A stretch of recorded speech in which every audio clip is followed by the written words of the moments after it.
Thanks, Ollie. And we've got about 30 people with us, and I assume a few more will join. So we'll just see as they come through in the next few minutes, Helga. So we might get started. My name's Emma Fenby. I'm at the Centre for Excellence in Child and Family Welfare, and welcome to this TriPeaks webinar. TriPeaks is a collaborative project between the Victorian Healthcare Association and the Victorian Alcohol and Other Drugs Association, and we welcome you today. And I'd like to begin by acknowledging the traditional owners of the land on which we meet. For me, that's the land of the Wurundjeri people of the Kulin Nation, and I'm sure that we're all on various lands, and that's the beauty about webinars, we can all dial in. I would just like to acknowledge elders past, present and emerging. So today we're very fortunate to have Helga speak with us, who is an expert on boards and governance and helping boards in their effectiveness, and a really important topic around 4 keys to an effective board, which is a really key focus of the TriPeaks project to improve governance and integration in our respective sectors, being community, health, child and family, and alcohol and other drugs. So the slides will be provided. We will circulate them after the webinar. They'll also be on the TriPeaks web page of each of our organisations, and Helga will have her details, and I'll circulate them as well if you want to contact her afterwards. So I might hand over to you, Helga, so we can maximise the time and go from there. Thank you. Thanks, Emma, and welcome everybody. It is fabulous to be here and to be able to have this conversation. As I was just saying to Emma previously, nothing I love more than talking governance with people that are interested, so fantastic.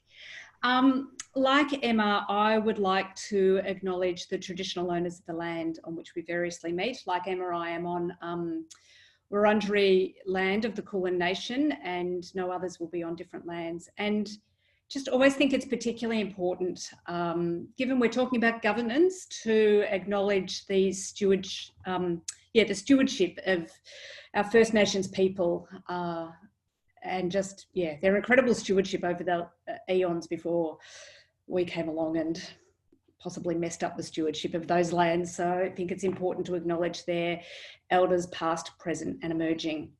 I would also just like to acknowledge, because we are living in very unusual times, that, we are doing this via webinar predominantly because we are in an age of COVID, and that is impacting people in different ways. And also just because of what's going on in the US at the moment. I don't know about you, but I'm feeling quite emotional about the Black Lives Matter riots and so on. So I just want to acknowledge that there's a lot going on for people here. It will impact people in different ways, and therefore just acknowledging that difference in the way it impacts people. So to be kind to ourselves and to be kind to each other throughout this conversation and others. Oh, okay. With that, let's get on to talking governance. So I've put in the chat, people should be able to see, there is a link to get some resources for the conversation today. And there is also a link to Slido, which is how we will harvest some questions for part of the Q&A today.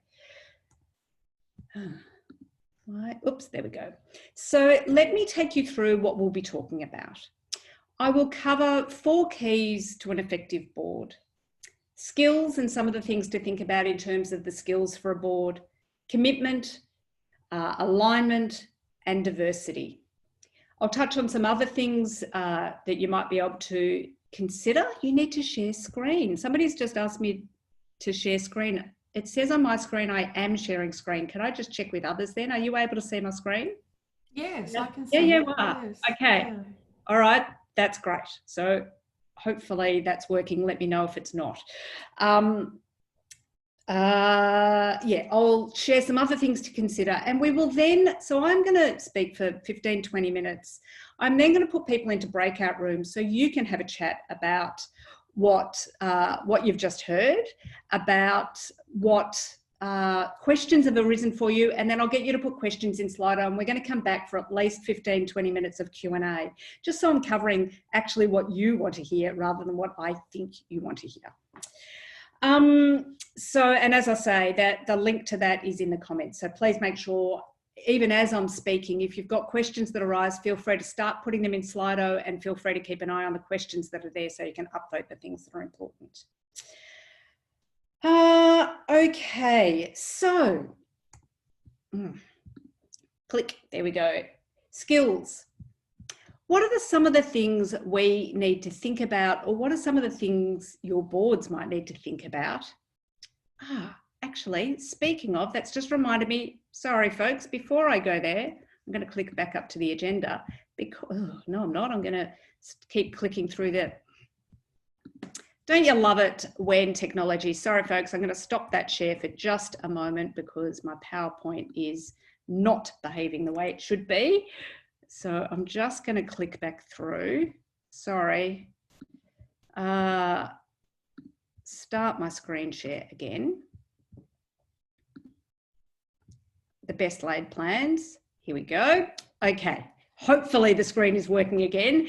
And can I just do a quick poll? I'm just going to launch a poll because, and hopefully people have got that on their screens. I'd just like to get a bit of an idea of who's in the room. So if you can let me know what your role is. Oh, look at you all go. Brilliant. About a third of you have done it. And if it is a something else, although there's nobody in something else yet, I will get you to pop that in the chat box. Almost all done, just a few more to go. I'm going to give it just another 10 seconds or so. Looks like we have about half the room. I'll share this in just a moment. There we go. I'm going to end that and share so we can see who we have in the room.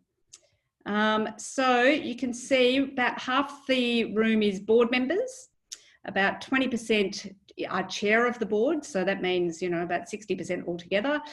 About a quarter of the people here are CEOs, some report to a board and some are staff members in an organisation. So that's really useful for me to know just in terms of how we pitch it. Fantastic, thank you.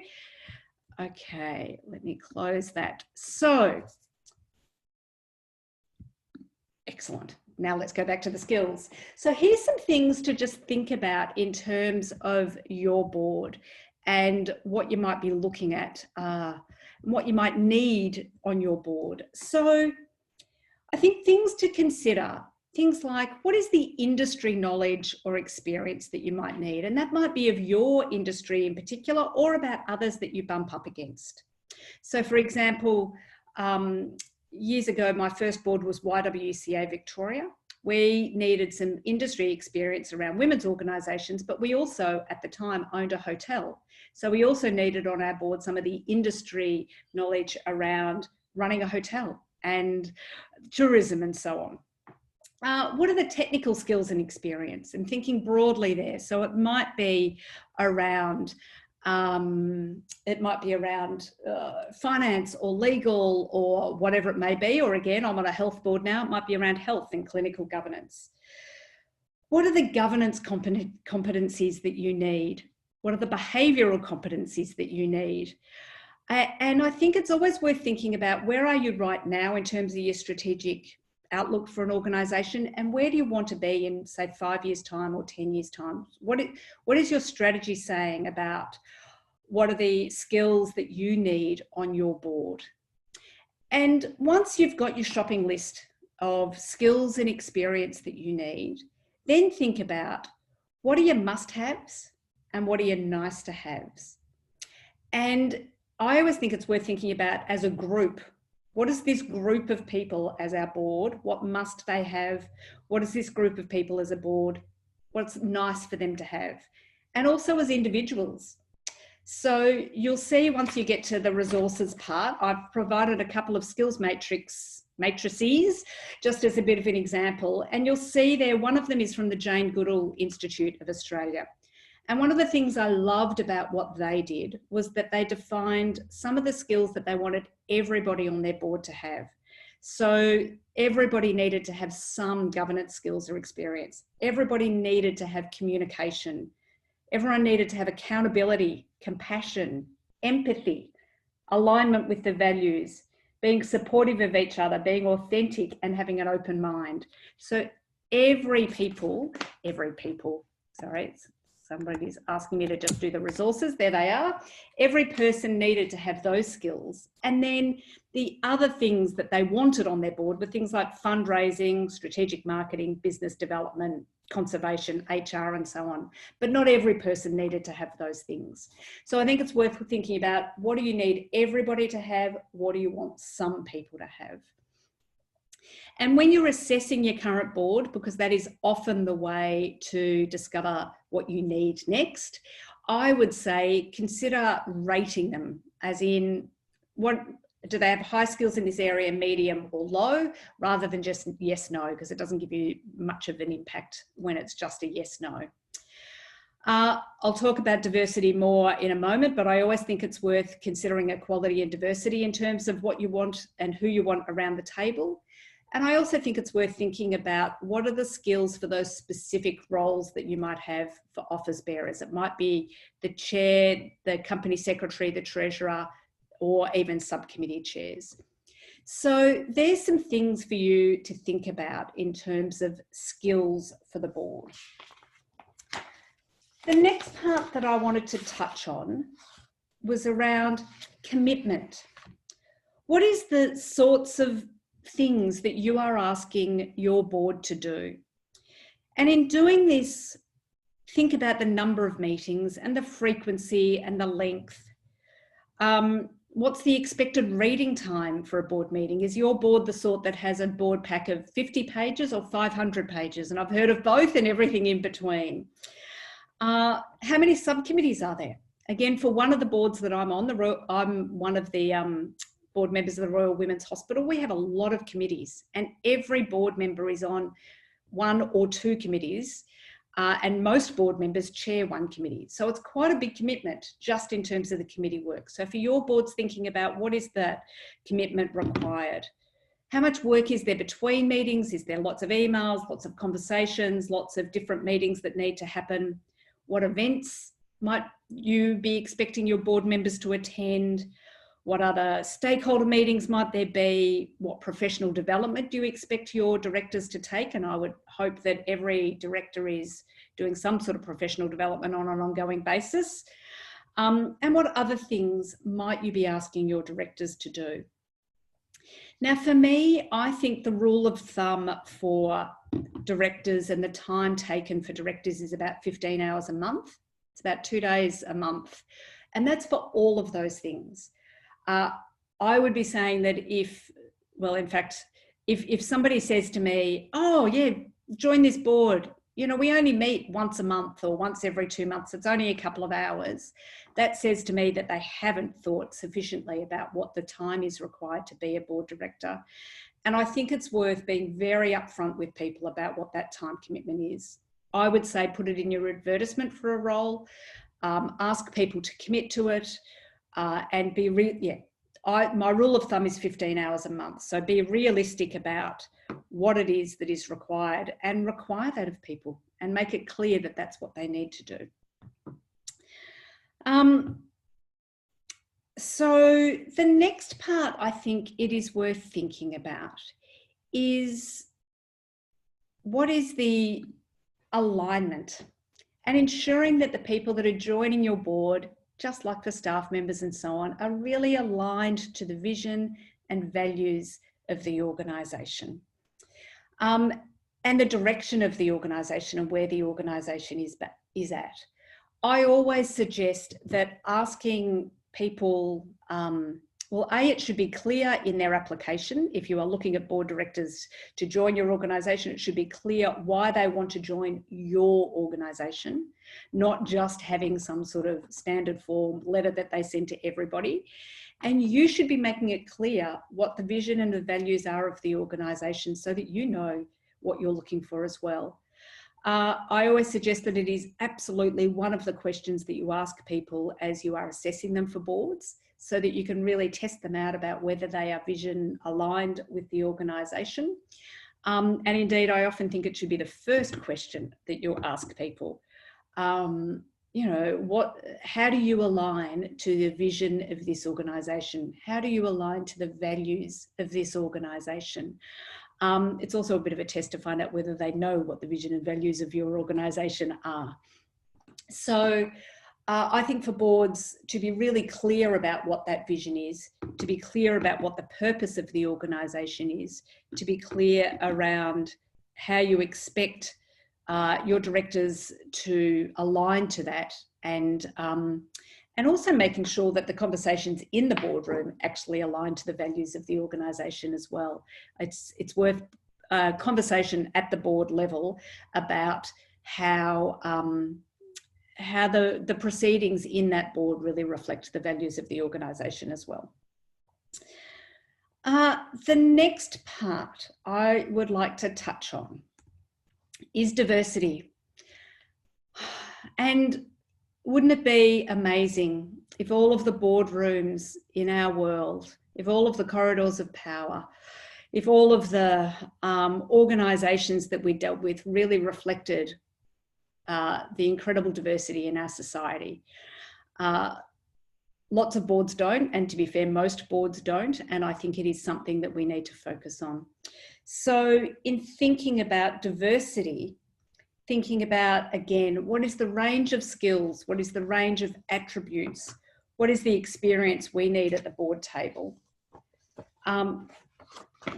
Is there maybe some targets you want to put in place and some programs to support those targets? Are there quotas you want to put in place? I know, again, just to refer back to the YWCA, when I was on the board there, we had a quota of young women, and we had to have 4 of our directors to be aged 30 years or younger. And there's nothing like a constitutional quota to ensure that that organisation always had those young women at the table. And whilst they were there as part of our constitutional quota, they were equal members of board and equal voices at board, and had just as much valuable contribution as those of us who were, well, maybe not quite so young. So I think it's worth thinking about how you really embed diversity and equality at the board and at the board table, and indeed within the organisation. It's worth thinking about how you advertise your board roles. I know lots of organisations rely on networks, and I am a big believer in networks and sharing them amongst the networks, but I think it's also worth getting beyond the networks, because often the networks just bring us more of the same. So advertising roles and getting them out in some unusual networks might be a way of bringing some more diverse voices to the board table.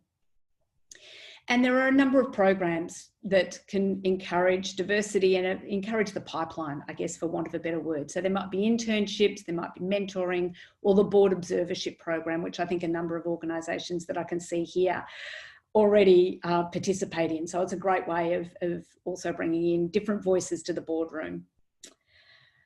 In doing so, I think it's worth reflecting on some of the research around diversity, and all of the research suggests that diverse groups make better decisions, and that of course includes the boardroom. And part of that is because there is a robustness to a conversation when there are diverse voices around the board table.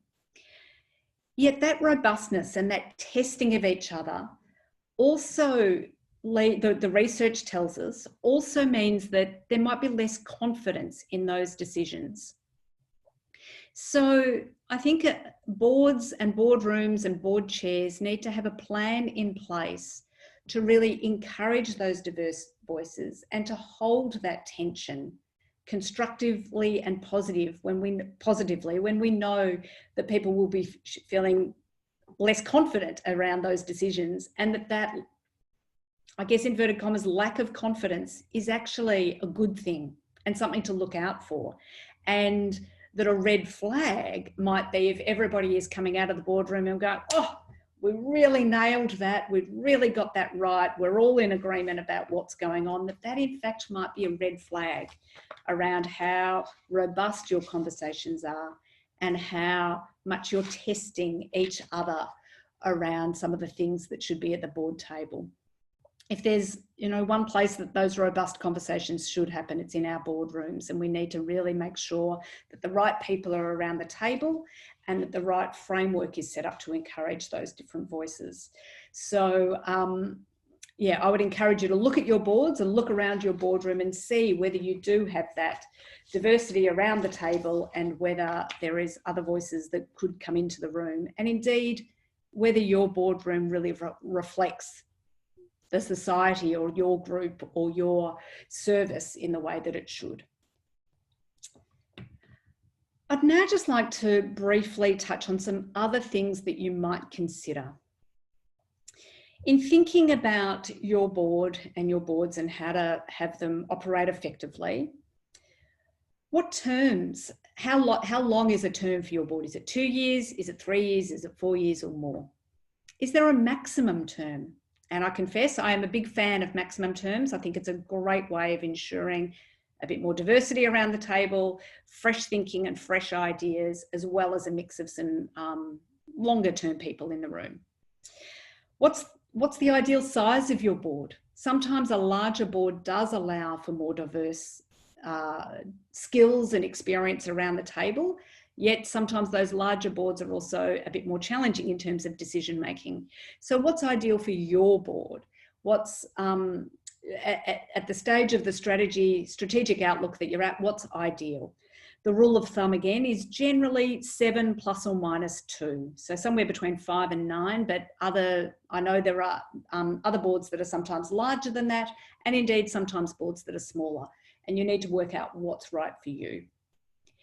What's the balance of executive versus non-executive directors? I think most boards here are probably all non-executive directors, but sometimes there is an executive director as well that is an equal voice, who works in the organisation and an equal voice in the boardroom, and that might be best for your board. So thinking about what is the best thing there.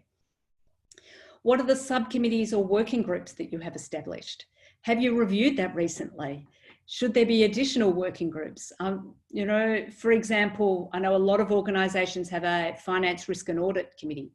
Should that be one committee or should it be 2? Should there be an audit and risk committee and separately a finance committee? Because often risk is the poor second cousin and shouldn't be to the finances of an organisation. So really thinking about what is the best for your organisation at the moment. And can those committees include people that are not members of the board? Not only as a way of bringing in those additional voices, but also as a way of potentially bringing in a bit of a pipeline to different ways of accessing your board. Thinking about how your boards are appointed and just making sure you consider how that might be and how that impacts on who you have around the table. Again, often in our boards, they might be member organisations or representative processes. And what does that mean for the makeup of your board? What's in place for regular review and evaluation? And I know there's been previous webinars around evaluation as well, but I always think that this should be at least an annual event, and at least every 3 years or so that there is some sort of external evaluation of your board. And it's fantastic for then really having a think around who's at the table and how effective those voices are. And finally, just around your insurance and making sure you're providing it for people.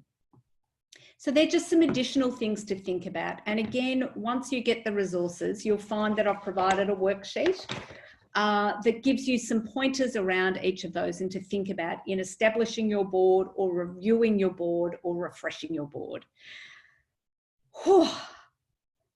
I feel like I've been talking for way too long, and I always like to have a bit more of an engaging conversation. So what I am going to do now is pop you into breakout rooms. And I want you to have a bit of a conversation. There's just over 40 of us here in the room. So I'm going to put you into groups of 3 or 4. And I want you to have a conversation with some of the other board directors and the chairs and the CEOs and the people that are in the room here about what stood out from what you just heard and what questions do you have. And again, I'm just going to put it in the,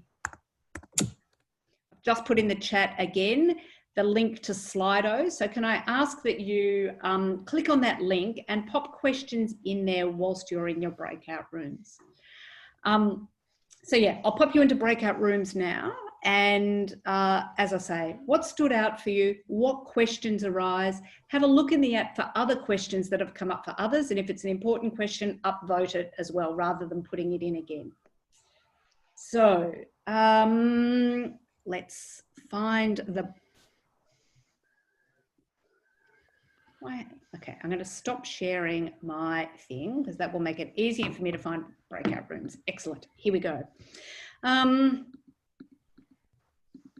Sorry, folks, just bear with me whilst I put together some breakout rooms. They are random, so you'll get to be in with a whole bunch of different people and hopefully share experience. So again, just to remind you, the link is in chat. If you can click on that now, that will make life a lot easier because you might not necessarily be able to find that chat once you're in your breakout rooms. You will be joining 3 or 4 people. You will have 10 minutes or so to come up with questions, and then we'll come back for 15 minutes of Q&A. So rooms are now open. Feel free to click on the link and join some people in the breakout room, and we will see you back here soon.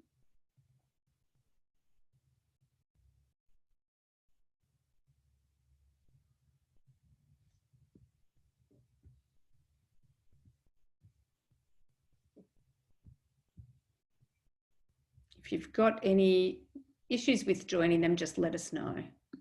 All right, I am going to just pause the recording. Helga, that's great technology, isn't it, with those breakout rooms in Zoom? Oh, I love breakout rooms. So welcome back, everybody. I think we've got everyone back online now, which is all about 40 of us. I know I butted into some of your breakout rooms then just to see if you needed anything. So fantastic. I'm glad you all got to meet each other. For those of you that have done work with me before, you will know that one of the things that's really important to me is building community, and my preference is always to kind of have those conversations rather than just me speaking, but having you have those conversations as well. So can I thank you, and thank you for playing with the technology. So we have a stack of questions in Slido. Can I encourage you to get in there and upvote those questions that you are most keen on having answered, because it's possible we won't get through them all. If we don't get through them all, Emma and I might have a chat after this, and I might be able to answer some of them on a separate video, so that, and that can be sent around to people afterwards. So what I might do is just pin my video so that you can see me. So I'm going to start just going through some of the questions and some of the reflections. If I have a name, I might, but ask who they are, but most of them are anonymous, which is totally fine. So top of the list here, where can boards advertise for new members to move beyond networks? I know a number of people were discussing this in the breakout rooms. So some of the advertising, it might depend on what particular skills you're looking for.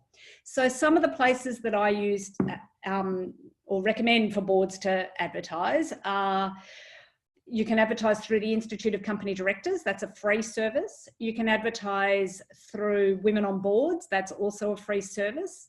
You can advertise through Pro Bono or Our Community, I think, and they are both also free services.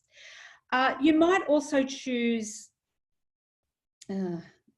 sorry, got to keep an eye on this so that I can make sure anyway, don't answer the same question twice.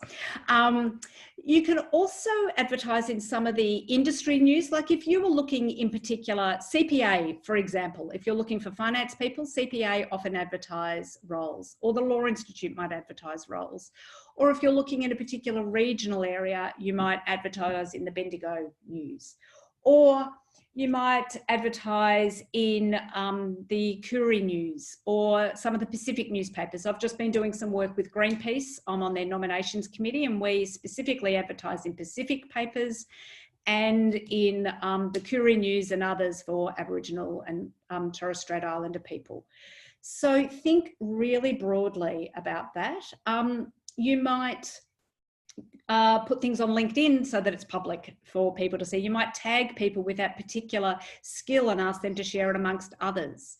So think broadly about where to advertise and where you can find some of those diverse voices with different organisations. In saying that, I always do think it's also worthwhile putting roles out amongst the networks. even though that might mean that you're in amongst the same networks, and asking them to share it with their people as well. Next question, and in fact, even though I'm using Slido, if there's follow-up stuff that you need, I will try and keep an eye on the chat as well if there's others. Next question, which has now hit the top, how to balance the need for governance and other skills for board members with recruitment of diverse voices? Oh, such a great question, thank you. I think for your board and your organisation, it's working out what is going to work best for you. And I could not agree, well, I think what is being implied here, and I couldn't agree more, is that if you require governance experience, yet you want young people on your board, or First Nations people on your board, or people from a multicultural background on your board, and they might not have governance experience. So how do you balance those things up? You might put in place an internship program so that people can observe. You might put in place something where you can bring people onto your committees to build some of that governance experience. You might put in place additional professional development or support of people through different programs so they can build that governance experience. Or you might choose to not have governance experience as an actual requirement for your board, because, you know, before when I talked about must have, nice to have, and from the individuals in the group, for your board, you absolutely want some governance experience at the board table, but is it vital that every single person has governance experience? Probably not. And in fact, if you've got some people that don't have that governance experience, they will bring different views to the board table. So I think it's thinking about how you can balance that up and bring those diverse voices in. There's some ideas for it. I hope that answered the question. What else have we got? What are your top tips for recruiting for diversity? Firstly, just recognize that you need it.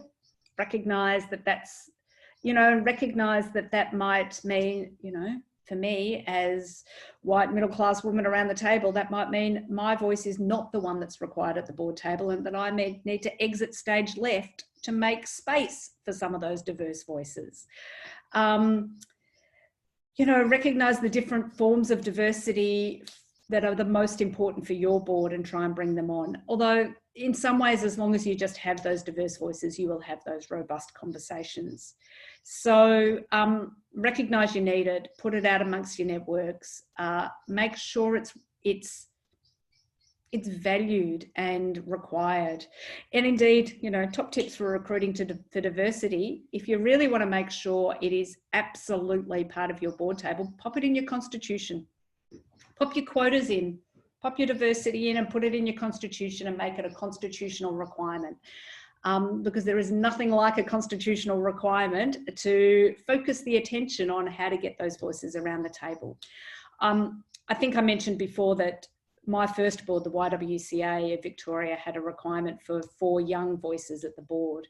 And even though we were an organisation completely committed to women and to young women, I suspect that if we didn't have a constitutional quota for 4 voices to be young women's voices at the board table, that there may have been times when we wouldn't have had that number of women at the table. So, like I say, nothing like an enforceable quota to ensure and to focus the attention.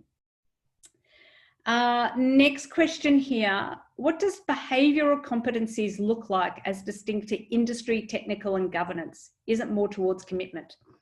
For me, you know, again, if I look here at the Jane Goodall Institute of Australia skills matrix that I've provided as one of the resources for you, I would say things like industry and technical and governance are the things in here like business development or conservation or community engagement or relationship building or partnership skills.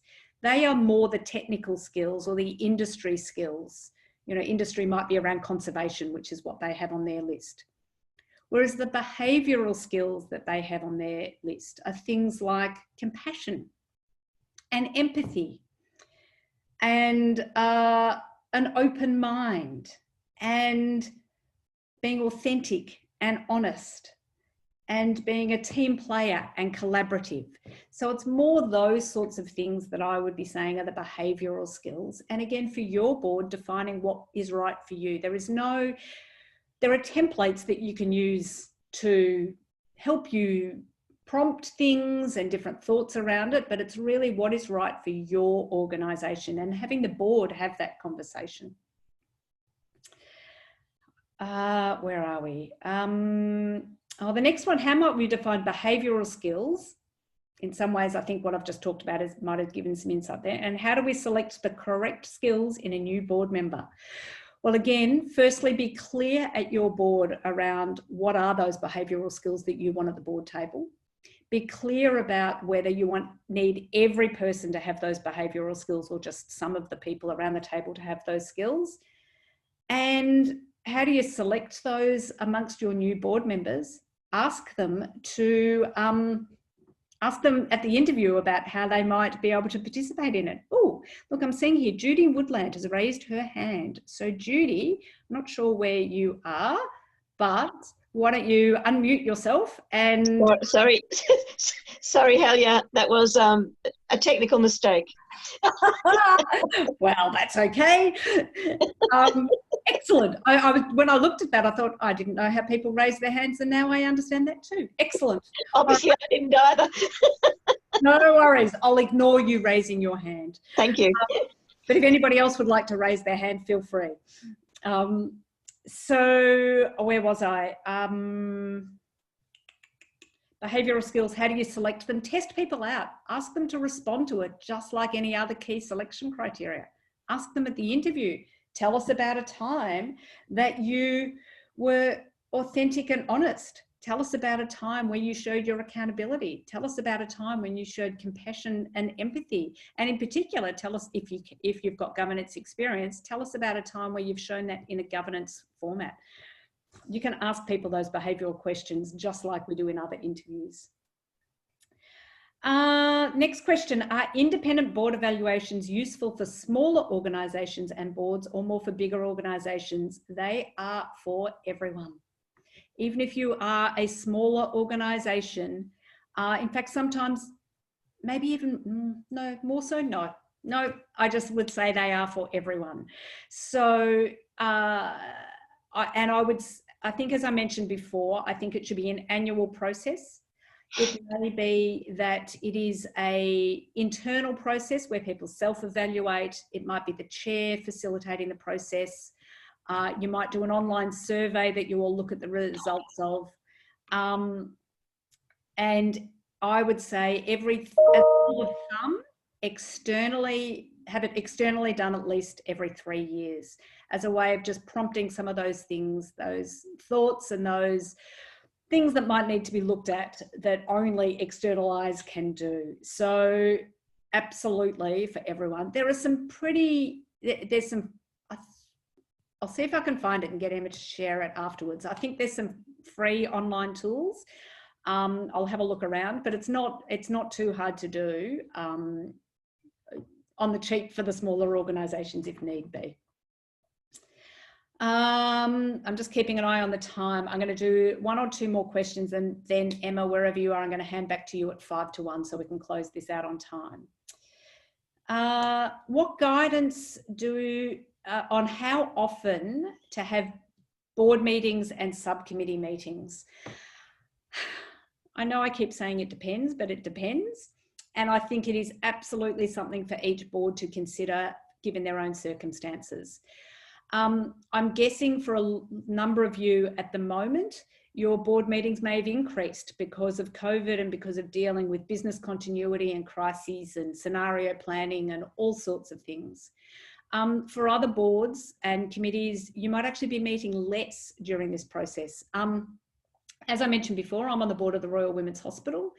And for us, in the early stages of the response to the global pandemic, we actually decreased our committee meetings because our focus was on ensuring that the staff of the hospital and our leadership team were just doing what they needed to do to deal with the pandemic. So as board members, we actually met less often and for less time so that they could be freed up to do what is needed. Now, that might be counterintuitive to many about a health service, but that's what we chose to do to give them the focus of where they needed. So, you know, lots of boards will meet once a month. Others will meet quarterly. Others will meet more often. I guess a rule of thumb is around about once a month, maybe 10 times a year. But it's really for your organisation to think about what works for you and what is needed in your strategic cycle, in your business cycle, and what happens in that organisation and the way it operates. For your committee meetings, both the number of committees and the types of committees and how often those committees meet, again, might vary. Your finance committee might meet monthly to look at the financial reports. Your audit and risk committee might meet quarterly to look at some of those other things. Or your people and culture committee, if you have one, might meet every 2 months. It depends. Sorry, I can't be clearer than that. One more briefly. How do you, and I love this question, I'm glad I got to it. How do you ensure that directors understand the time commitment required? So many board members sign up without understanding. Yes, I would say that so many organisations don't necessarily understand the time required. So organisations need to be really clear. And I would say advertise it. This board role, the expectation is this board role is, for argument's sake, 15 hours a month. Get people to then, as they make the application, sign off on they can provide 15 hours a month, if that's your rule of thumb. Ask them in the interview. So this board role requires 15 hours a month in board meetings, committee meetings, events, and so on. Tell me how you'll fit that in. Again, for my first board, the YWCA, we had to sign a form. It was quite confronting. Sign a form saying we committed to providing 15 to 20 hours a month for that organisation. And if you couldn't sign that form, you weren't a member of the board. So I think we need to be clearer about the time commitment required and demand it of people. There are obligations that go with this role. And if people are not stepping up into that time, then find somebody who can. Okay, Emma, there are some other questions. I will talk to Emma about this afterwards, about how to manage those. Thank you so much for participating in the questions and all those fabulous questions that you've asked. Emma, I am going to throw back to you. I can't see you on my screen, but I'm sure you're there somewhere. You can pin yourself if needs be to close us out. Thanks, Helga. I really appreciate the session today and for giving your time to assist us in these governance issues that are really important. And I think there's a lot of food for thought. We'll be circulating the slide deck and the materials and Helga's contact details. And the webinar will also be placed on the TriPeaks sites of each of the organisations, VHA, VAADA and the centre's websites. So we'll send those in the link. If you've got any topics, questions or queries that you'd like the TriPeaks project to cover in terms of governance or useful webinars or materials or things that may assist you, do please reach out because we are doing a lot of planning in this space. So thank you everyone for joining us. I really appreciate it. Thank you, Helga, for your time and I hope everyone has a lovely afternoon. Thank you. Just popping in the chat. I'm very happy for people to get in touch if you've got questions. Thank you, Emma and the Centre, and thank you all for coming along and sharing your fantastic questions.